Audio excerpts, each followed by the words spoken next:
Waitam dan di luar komplek mengharapkan keterlibatan ibu-ibu.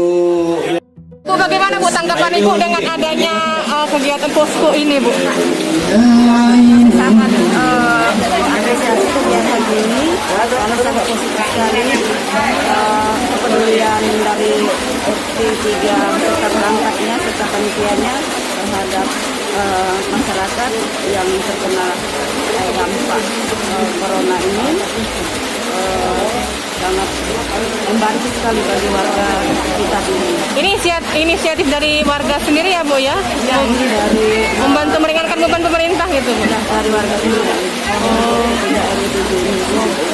Dari pihak kita sendiri, Bu, apakah akan ada ikut mensupport juga bantuan? Tentu saja kami mensupport kegiatan semacam ini untuk lebih kedepannya berkelanjutan lagi,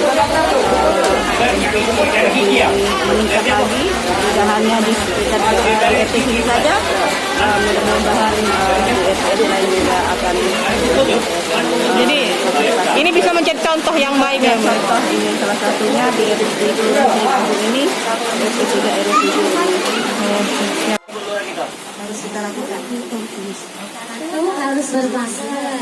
Kedua, harus rajin cuci tangan. Ketiga, harus jaga jarak. Benar.